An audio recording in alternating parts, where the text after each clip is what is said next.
The Netflix miniseries Adolescence has been viewed more than 120 million times and has been praised for shining a light on issues such as online bullying and gendered violence. Prime Minister Anthony Albanese joined the British PM in suggesting it be shown in schools to help educate young people.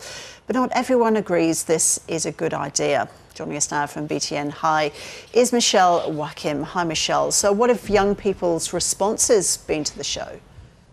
So what we found was young people are not flocking towards Adolescence in the same way that adults are, and it's not going viral for them like it is for other age demographics. When we were out and about talking to young people, generally young women seemed to be far more across the show.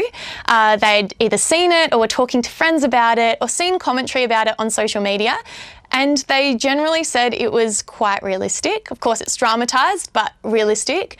Young men, on the other hand, were far less engaged with it. A couple had seen it and said their parents had sent them clips encouraging them to watch it, but it wasn't really gripping them in the same way. And despite that gender breakdown, I think the most important thing to take away from what we found out was young people weren't shocked or surprised by what they were seeing. Adolescence wasn't showing them anything they didn't know already. So we wanted to ask the follow-up question as to whether teens thought there was value in showing it in the classroom as an educational tool, and this is what they had to say. I feel like there's an age that you should be showing that. I guess a lot of younger kids would be quite disturbed by it. It is quite a confronting film, series. Yeah, I think so, definitely. Just because it's very educational, it shows how it is really, it's real life, it happens. I mean, I don't really think it should be shown in schools because it's not really too accurate, I don't think, because I don't see many of that stuff happening in schools over here. Showing Adolescence to kids in high school, teenagers in high school, it's actually beneficial because we can listen and they can tell us everything, but showing is different.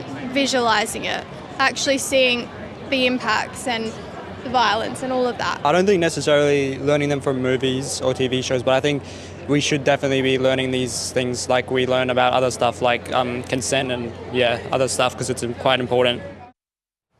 So Michelle, what do experts have to say about showing Adolescence in schools? Yeah, I spoke to a couple of experts for this story, and they both said that without the proper considerations, showing this in schools could do more harm than good. One of the experts said that this could absolutely help inspire education, but it shouldn't be shown as a standalone resource without giving teachers more training and materials and support to help them manage the questions and the tough conversations that might come after showing something like Adolescence. And also there needs to be an awareness around the fact that young people might have experienced past trauma in relation to the heavy themes in the show. And so if we're giving teachers the responsibility of bringing it into classrooms, we also need to give them the tools to help them look after their students as well.